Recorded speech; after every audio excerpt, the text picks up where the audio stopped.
Yo guys, what's up? Welcome back. Just a minute. 1, 2, 3. So बात अभी यहाँ नहीं करेंगे, चलते हैं अपना यूजुअल सेटअप की तरफ. 1, 2, 3. What's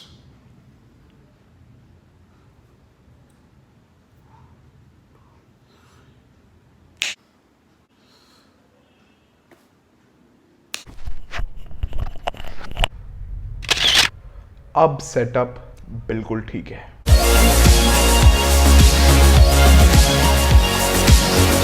What's up guys, welcome back to my YouTube channel after a long time, and I hope if you're someone who's watching from West Bengal, even I'm in West Bengal, if you are somewhere in West Bengal, I hope you're safe.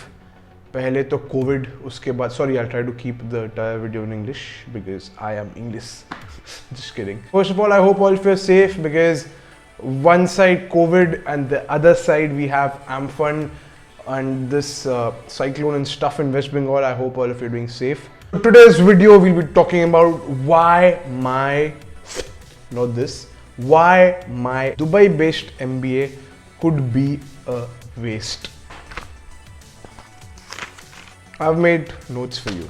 So let's get started. Point number 1. I think my MBA is a waste because of now there are many points, many points. Now it is for you to decide which point is valid in today's scenario, like COVID and everything.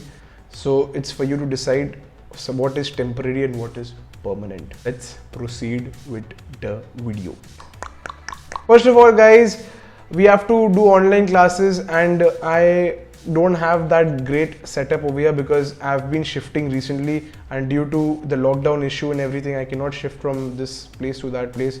So it's really difficult for me to arrange a proper system where I can study. I have to attend online classes, but the fees that I'm paying is like proper Dubai fees. Whereas the online degrees, MBA degrees is cheaper. People who are pursuing online education, distance education, I think it's called. Yeah. People who are pursuing distance education, distance course, they are not at loss because they have always done that. They've always studied online.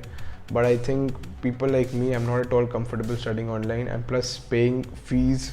So it becomes more uncomfortable. Now, one of the most primary reasons why students travel abroad for education is the culture of part-time jobs.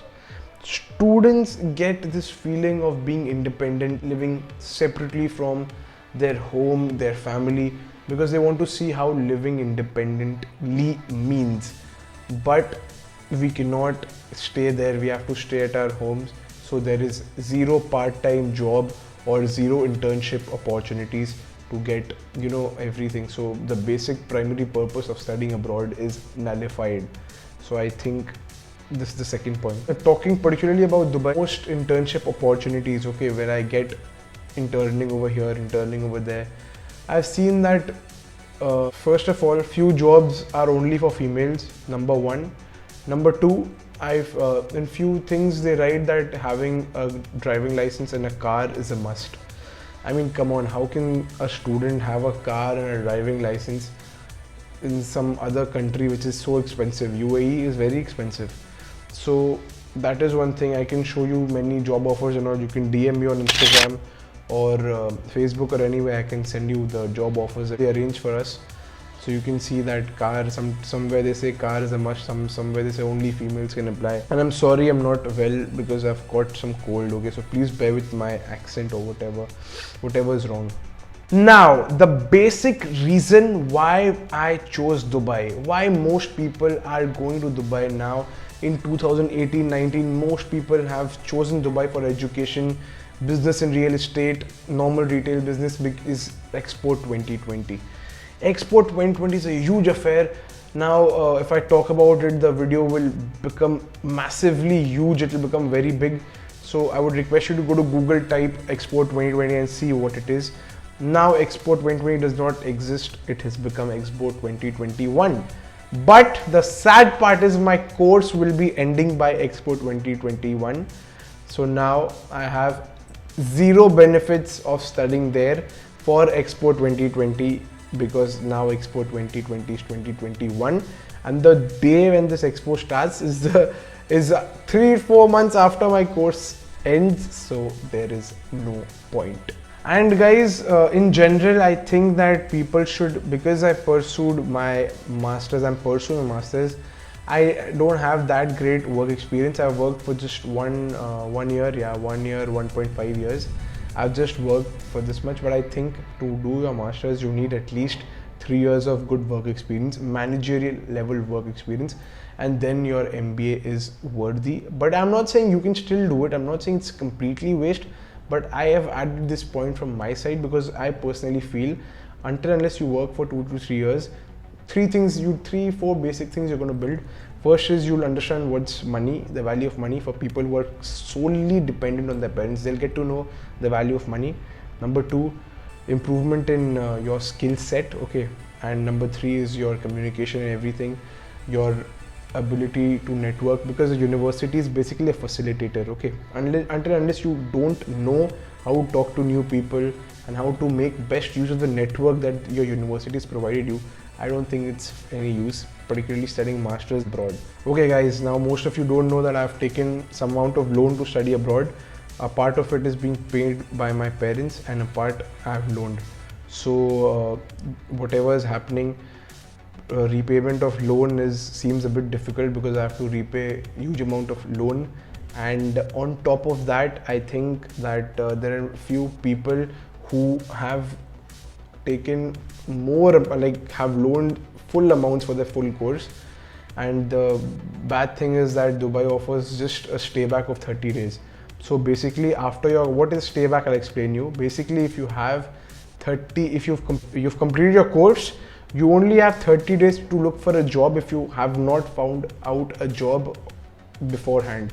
So if you don't have a job, your course is done, you just have 30 days to stay in Dubai and look for a job, or you have to pack your bags and leave, come back to India. I think it's a bit difficult, and plus not staying in Dubai, not knowing the culture, studying from here, I don't know what am I going to learn. But again, my thing is to give you the reasons. It's for you to choose whether it's temporarily restricted to this situation or it can improve in future. That's your call. You need to do some basic research on this. No one is going to tell this to you about your stay back period. Most counselors are going to tell you that you'll be put through 3-4 internships, and if your performance is nice, one of those companies who has provided you internship, that company will absorb you as a full-time employee. But what if you fail to satisfy them as an intern? Stay back is for 30 days. Try your luck, try your resources, whatever is possible. Now talking about PR. Most people travel abroad, study to better career prospect and to get PR, to become permanent residents or residents of that particular country. People flock to Canada because they have 3 or 4 years of, I think 2 years course, 2 years stay back. Australia is the same thing. You study for 2 years and you will get a stay back for 2 years. You have some PR opportunities. But in Dubai, you just have to be on your student visa. If you get employed, you will be converted to work visa. But there is zero possibility you won't get their citizenship, or there's nothing called permanent residency or permanent resident card or whatever. You would have to pay your visa fee. You'll have to be on visa there. So this is what I think is a disadvantage. In Canada or in Australia, my friends who are studying there will be getting PR of that country. They'll be having a new passport. So that's what I think, that this is one point that I added over here. Next thing is the work mode, guys. If you've seen my previous videos, Dubai has a culture of every institute, every foreign country has this culture of part-time jobs. And in this process, what happens is your class timings become in the work mode, where you have to attend online or evening classes. I hate the term online classes, for God's sake, sorry. So yeah, so this is what you have to do. You have to either study in the evening or in the morning, depending on when your job is. But I think this work mode thing is a waste, because I'm spending so much of money to study abroad, and just in order to get few bucks from my employer, part-time job employer, I have to compromise on the entire thing. I cannot build my skills.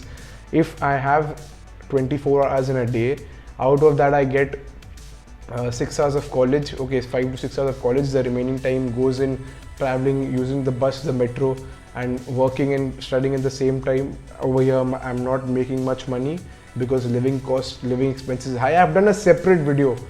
Go and check it out. I've done a separate video. You can go and definitely check it out. That's one thing. And the next thing is that your mark sheets will have low marks and your bank account will have low balance. This work mode thing makes no sense to me. But people are there. You balance. Even if everything is fine, I'll fly back to Dubai. Even I have to do the same thing. I have to work. I have to find internship and all. I have to do. But I personally think that it's a waste because you're paying this much to get education. You're getting this much to compromise on this much. I'm not saying people don't, but it's very difficult to work and study. I mean, no company is going to pay you and sympathize or empathize with you that you're a student, your part-time job. No, the company will pay you because you're working for them. Simple. Unless you're very resourceful or something like that. We end this. It's the last point is your parents' pressure. Even this issue, COVID issue and all is resolved. I think it's a bit difficult for people to travel abroad because parents are not willing to send their children, and parents also have this sense that the student is staying at home, what are they going to do? Parents have sent us abroad because they think that we are going to do very well in our life, but they don't know, they're not understanding that because of this current situation, it's very difficult for us to make a very lavish career abroad out of this education, because what they think that if we are going abroad, we will earn a lot of money and all. But considering this situation, I don't think people like we are staying here, attend online classes and go there and get some good job or anything like that. Seriously, I don't think it's possible. And with this, I'm ending my video. I'm sorry for sounding so low. I'm not well. So thank you so much for watching today's video. And don't forget to check out other videos. Thank you so much. Please take care. Guys, one important thing that I want to remind you of is that Dubai is filled with Indians mostly, and that is the primary reason why I don't get the proper study abroad feel. Also, coming from India and studying in an Indian university branch campus, in my opinion, now makes no sense. Because imagine if you're a person who's coming from Australia and you end up studying in an Australian university branch campus where you could have stayed back in Australia and studied in the main campus. So don't make this mistake. I don't want you to repeat the same mistake. Meanwhile, if there's anything that you need help for, please don't forget to contact me. Thanks a lot. Take care.